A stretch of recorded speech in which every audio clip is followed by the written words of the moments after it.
dans cette vidéo, nous allons apprendre à lire sur le cercle trigonométrique. Alors voici un cercle trigonométrique qui est encore incomplet, je vais le compléter au fur et à mesure pour bien comprendre comment il fonctionne. C'est important, on en aura besoin en particulier l'année prochaine en TS. Il faudra pouvoir lire très rapidement sur le cercle trigonométrique, surtout dans le cas du travail sur les nombres complexes. Donc c'est quelque chose qu'il ne faut pas négliger et qu'il faut bien avoir assimilé. Déjà, le cercle trigonométrique, ce qu'il faut voir et ce qui fait sa complexité, c'est que ce n'est pas une lecture ni deux lectures, mais une triple lecture qu'il faut arriver à faire. On a à la fois une lecture sur l'axe rouge, une lecture sur l'axe vert et bien évidemment une troisième lecture sur le cercle qui dépend de l'angle, on va le voir. Alors, commençons par l'axe rouge. L'axe rouge correspond à l'axe du cosinus. J'écris cos.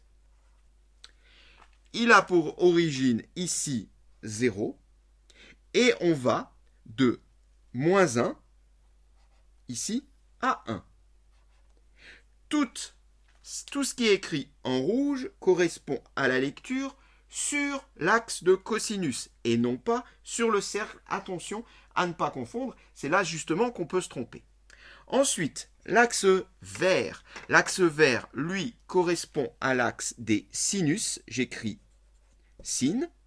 Il a pour origine également 0. Alors, je laisse le 0 en rouge.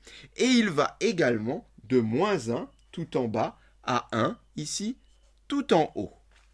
Voilà, j'ai donc ici défini les deux axes de mon cercle trigonométrique. Attaquons-nous maintenant au cercle. Comment on effectue des lectures sur le cercle? Alors, on oublie pendant un petit moment les nombres qui sont marqués sur les axes et on ne voit que le cercle. Déjà, quelle est l'origine? Parce que forcément, il faut un point de départ. Eh bien, l'origine, c'est ce point-là. Ici, je vais mettre un gros point et c'est là le 0 sur le cercle. Alors, attention, ne pas confondre le 1 ici qui est sur la droite et le 0 qui est sur le cercle. Donc là, on ne voit pas le 1, on ne voit que le 0. Et il faut choisir un sens de lecture. Alors, il n'y a pas de flèche sur un cercle pour ne pas l'alourdir, mais le cercle a un sens de lecture qui s'appelle justement le sens trigonométrique et qui est le sens inverse des aiguilles d'une montre. Donc, on peut l'écrire à côté ici. Voilà le sens positif, ce qui veut dire que je vais tourner de cette façon-là autour de mon cercle, dans le sens inverse des aiguilles d'une montre. Et maintenant, eh bien, il faut établir une graduation sur notre cercle. Alors, tout part au début de la longueur de tout le cercle. Alors, je ne reviens pas sur pourquoi c'est égal au nombre que je vais indiquer là, mais je vais te le donner quand même. Eh bien, tout le cercle ici a pour longueur 2 pi. Alors, on pourrait dire également 360 degrés, mais ça, c'est fini. Maintenant, on parle nécessairement en radians. Donc, cette longueur qui va du 0 en faisant le tour et en retournant au 0 est égale à 2 pi. Ce qui veut dire, je ne vais pas écrire 2 pi, mais ce qui veut dire que la moitié du cercle, eh bien, c'est la moitié de 2 pi, et la moitié de 2 pi, c'est pi. Donc, ici, je me trouve en pi. Et à partir de là, eh bien, on va pouvoir faire une graduation régulière. Donc si là je suis en pi, ici, en tournant donc simplement sur le quart de cercle, eh bien c'est la moitié de pi, c'est-à-dire pi sur 2. Voilà, donc ce point-là, c'est pi sur 2. C'est l'angle droit, c'est-à-dire c'est 90 degrés. Alors on parle bien d'angle ici. Quand on se promène sur le cercle, du coup, on définit un angle, c'est-à-dire que je dirais que cet angle-là est égal, je ne le trace pas parce que sinon je vais alourdir ma figure, tu vas le voir, qui va devenir de plus en plus chargé. Cet angle-là, ici, est égal à pi sur 2. Continuons. Et celui-ci? Eh bien, celui-ci, une fois pi sur 2, deux fois pi sur 2, c'est-à-dire pi, 3 fois pi sur 2. Donc là, ici, je serai en 3 fois pi sur 2. Et pourtant, je ne vais pas écrire 3 fois pi sur 2. Je vais écrire autre chose. Ce que je vais faire, c'est que je vais tourner à l'envers. Au lieu de tourner dans le sens positif, je vais tourner dans le sens négatif. Du coup, si je tourne dans le sens négatif, ce point-là, eh bien, il sera en moins quelque chose. Moins quoi? Bien, l'angle droit fait pi sur 2. Donc, si je tourne dans le sens négatif, ça fait moins pi sur 2. je suis là donc en moins pi sur 2. Tu as le droit de dire que tu es en 3 pi sur 2. Mais on préférera toujours avoir la mesure principale d'un angle qui est comprise entre moins pi, donc ici je suis en moins pi, et pi. C'est-à-dire positif jusqu'à pi, négatif ici jusqu'à moins pi. Voilà. Alors, eh bien, l'histoire ne s'arrête pas là, parce qu'on peut encore affiner la graduation. Parce que si ici je suis en pi sur 2 et là je suis en 0, et que je trace ici ce qui s'appelle la bisectrice, eh bien là, entre 0 et pi sur 2, je vais me trouver sur un angle de la moitié de pi sur 2, soit pi sur 4. Alors à partir de là, eh bien, je vais pouvoir faire une graduation régulière de longueur pi sur 4. Pi sur 4, 2 pi sur 4, bah, c'est pi sur 2. Et si j'arrive ici, je suis donc en 3 pi sur 4. Donc là, j'aurai 3 pi sur 4. De la même manière, je vais pouvoir faire une graduation régulière dans les négatifs. Moins pi sur 4, moins 2 pi sur 4, c'est-à-dire moins pi sur 2, moins 3 pi sur 4. Je les trace. Voilà, je t'avais dit que ça serait chargé, j'ai pas menti, et c'est pas fini. Parce qu'on va encore avoir besoin d'autres valeurs sur le cercle trigonométrique. Au départ, ici, j'ai coupé en pi sur 2. Donc j'ai coupé en 2 l'angle plat. Mais on peut également le couper en 3. On va avoir également besoin des valeurs pi sur 3, 2 pi sur 3, etc. Alors, je vais donc être amené ici à couper l'angle plat en 3 parties. Donc une première partie, pi sur 3, 2 pi sur 3, 3 pi sur 3, j'arrive sur pi. On les trace. Voilà, donc une fois pi sur 3, 2 fois pi sur 3, 3 fois pi sur 3. Et de la même manière, en tournant dans le sens négatif, ici donc j'arrive à moins pi sur 3, et là à moins 2 pi sur 3. Moins 3 pi sur 3 me rendra pi. C'est toujours pas fini.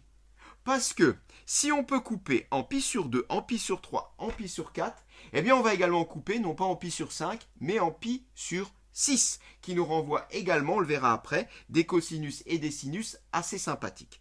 Donc en pi sur 6, cela veut dire que eh bien, je vais prendre pi sur 3 et je vais le couper en 2. Si le tiers, je le coupe en 2, j'arrive bien au sixième. Donc ici, à ce niveau-là, je trouve pi sur 6. Alors, si là j'ai pi sur 6, là j'ai 2 pi sur 6 qui est pi sur 3. Là j'ai 3 pi sur 6 qui est pi sur 2. Là j'ai 4 pi sur 6 qui est 2 pi sur 3. Et là j'ai 5 pi sur 6 qu'il faut que je place également, qui n'était pas encore sur mon cercle. Mince, sur 6, pas sur 3. Voilà. Je vais tracer les lignes correspondantes et faire la même chose du côté des négatifs. Voilà, donc on trouve ici moins pi sur 6 et ici moins 5 pi sur 6. Alors, je te rassure, c'en est fini pour le cercle trigonométrique. On a donc gradué ici sur le cercle en noir toutes les valeurs positives de nos angles, pi sur 6, pi sur 4, etc. Et là, toujours en noir, dans le sens négatif, le sens inverse du sens trigonométrique, donc les valeurs correspondantes également. Alors, pourquoi faire ça? Eh bien, tout simplement pour trouver des valeurs de cosinus et sinus particulières. Comment ça marche? Eh bien, ça marche comme ceci. On va, à partir d'un point du cercle trigonométrique, projeter sur les axes pour trouver les valeurs de cosinus et sinus. Par exemple, un des plus simples. Si je prends pi sur 4 et que je regarde ici la valeur correspondante sur l'axe rouge du cosinus, eh bien je vais trouver le cosinus de pi sur 4.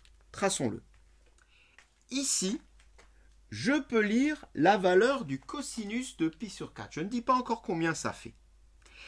Et pour le sinus, comment je vais faire? Bien de la même manière, je voudrais connaître le sinus de pi sur 4. Eh bien, je vais projeter ici, à partir de pi sur 4, donc à partir de l'angle de pi sur 4, je vais projeter sur l'axe vert et je pourrai lire le sinus de pi sur 4. Traçons-le. Alors, la question qu'on peut se demander maintenant, mais c'est combien ça fait? Alors, combien ça fait? Ça ne fait pas des valeurs exactes ni des valeurs entières.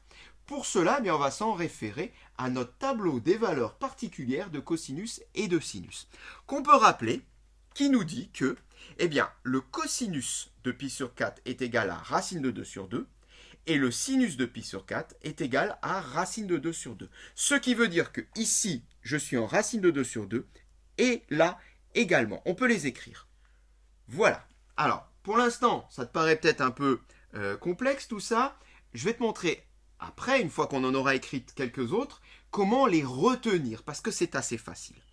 Je voudrais maintenant, par exemple, obtenir le cosinus de pi sur 6. Alors, je pense que tu as compris, on fait pareil, on projette sur l'axe de cosinus, et là, j'aurai le cosinus. Et pour les sinus, eh bien, je projette sur l'axe, et j'aurai le sinus. Traçons les traits. Voilà. Et, comme tout à l'heure, c'est égal à combien? Alors, il y en a un qui est facile et qui est très facile à retenir. Quand on voit ici qu'on projette du pi sur 6 sur le sinus, on se trouve tout pile au milieu du segment qui va de 0 à 1. Eh bien, la moitié de 1, c'est 1 demi, ce qui veut dire que ici, je suis en 1 demi. Celui-là, il est facile à retenir. L'autre maintenant, bien l'autre, on regarde sur notre tableau de correspondance. Cosinus de pi sur 6 est égal à racine de 3 sur 2. On retrouve le 1 demi pour le sinus qui est noté dans le tableau et donc on peut le reporter sur notre axe de cosinus, racine de 3 sur 2. On a donc deux nouvelles valeurs, racine de 3 sur 2 pour cosinus, 1 demi pour sinus de pi sur 6. Qu'en est-il maintenant de pi sur 3? Eh bien, pour pi sur 3, on va également tracer les traits et tu vas voir que ça va être très facile. Eh bien, regarde ce qu'il arrive. Il y a symétrie en fait entre pi sur 6 et pi sur 3 par rapport ici à la bisectrice, celle qui correspond au pi sur 4. Du coup, le 1 demi que j'avais ici pour sinus de pi sur 6, eh bien, je le retrouve là pour cosinus de pi sur 3. Et le racine de 3 sur 2 ici que j'avais pour le cosinus de pi sur 6, eh bien, lui je le retrouve à l'inverse justement pour le sinus de pi sur 3. Il y a totale symétrie pour pi sur 6 et pi sur 3. Et d'ailleurs, on le voit bien ici dans le tableau de correspondance. Pour l'un, je trouve racine de 3 sur 2, 1 demi. Et pour l'autre, je trouve 1 demi racine de 3 sur 2. Ce qui veut dire qu'il n'y a pas besoin de retenir les deux, il suffit d'en retenir qu'un. Continuons. Comment trouver maintenant le cosinus et le sinus des autres valeurs, telles par exemple que pi sur 2? Eh bien, c'est très facile. Pi sur 2. J'ai même pas de trait à construire. Pi sur 2 pour le cosinus. Je regarde sur l'axe de cosinus. 0. Je suis en 0. Et sinus de pi sur 2, qu'en est-il? Eh bien, sinus de pi sur 2, je regarde maintenant sur l'axe vert. Je suis ici tout là-bas en haut en 1. Eh bien, c'est égal à 1. On le vérifie dans le tableau et on voit effectivement que le cosinus de pi sur 2 fait 0 et que son sinus fait 1. Poursuivons. Comment trouver cosinus et sinus de pi, par exemple? Très facile. Cosinus de pi, je regarde sur l'axe rouge. Sur l'axe rouge, mon point, il est où? Il est en moins 1. Cosinus de pi est égal à moins 1. Et son sinus? Son sinus, je vais regarder qu'est-ce qu'il en est sur l'axe vert. Sur l'axe vert, ici, je suis en 0. Cosinus de pi égale moins 1. Sinus de pi égale à 0. On le vérifie sur le tableau. Effectivement, on a bien moins 1 et 0. Et de cette façon-là, on peut tous les retrouver. Un plus compliqué, par exemple. Comment faire pour avoir le cosinus de moins 2 pi sur 3? Oh, celui-là, il n'est même pas dans le tableau, d'ailleurs. Comment je vais faire? Eh bien, on va faire par symétrie. Quand on a notre tableau, quand on a notre cercle trigonométrique, c'est facile. Je voudrais donc le cosinus de moins 2 pi sur 3. Moins 2 pi sur 3 est ici. Moins 2 pi sur 3, on le voit, est totalement symétrique de pi sur 3. Ce qui veut dire que ici, si je projette sur l'axe de cosinus, puisque je suis en cosinus, je vais me retrouver, comme pour pi sur 3, au milieu de mon segment. C'est-à-dire en 1 demi. Donc là, quand je vais projeter ici sur l'axe de cosinus, je vais également me trouver en 1 demi. Mais attention, ici, je suis du côté négatif de l'axe, donc je serai en moins 1 demi. Ce qui veut dire que le cosinus de moins 2 pi sur 3 est égal à moins 1 demi. Et de cette façon-là, on peut tous les retrouver. Par exemple, tu veux le cosinus de moins pi sur 4, eh bien, tu prends moins pi sur 4, tu projettes, c'est le même que le cosinus de pi sur 4, c'est racine de 2 sur 2. Tu veux le cosinus, allez, un autre plutôt, le sinus, on ne l'a pas encore fait. Si tu veux le sinus de 5 pi sur 6, hop, 5 pi sur 6, il est ici. Tu veux son sinus, tu vas donc projeter ici sur l'axe du sinus et tu arrives là, tout pile en 1,5, car 5 pi sur 6 et pi sur 6 sont symétriques par rapport à l'axe des ordonnées, etc. Donc finalement, qu'est-ce qu'il y a à apprendre? Eh bien, pas grand-chose. Il y a à apprendre deux nombres, deux seulement. Racine de 2 sur 2 et racine de 3 sur 2. Si tu connais ces deux nombres, tu les connais tous. C'est les seuls qui sont difficiles. Pourquoi? Parce que c'est les seuls qu'on ne peut pas retrouver facilement sur le cercle. Les 1,5 ici, on les retrouve facilement. On voit bien, quand on est en pi sur 3 et qu'on projette, qu'on tombe pile au milieu. Donc au milieu, 1,5. On voit bien que quand on est en pi sur 6 et qu'on projette, qu'on tombe tout pile au milieu du sinus, donc le sinus fait 1,5. Donc pas de problème pour le 1,5. Le problème, c'est pour les deux autres. Eh bien, celui qui va avec 1,5, c'est racine de 3 sur 2. Il faut s'en souvenir. Donc quand tu as quelque chose de type pi sur 6 ou pi sur 3, quand c'est pas 1,5, c'est racine de 3 sur 2. Voilà, c'est tout. Donc par exemple, je me mets ici. Ici, c'est du racine de 3 sur 2, et là, c'est du 1,5. Pourquoi? Parce que je vois qu'en projetant sur l'axe, je me trouve à peu près au milieu, donc c'est du 1,5, et donc l'autre, c'est du racine de 3 sur 2. Le deuxième à retenir, c'est le racine de 2 sur 2, et celui-ci, il est très facile. C'est celui où j'ai la même chose en cosinus et en sinus.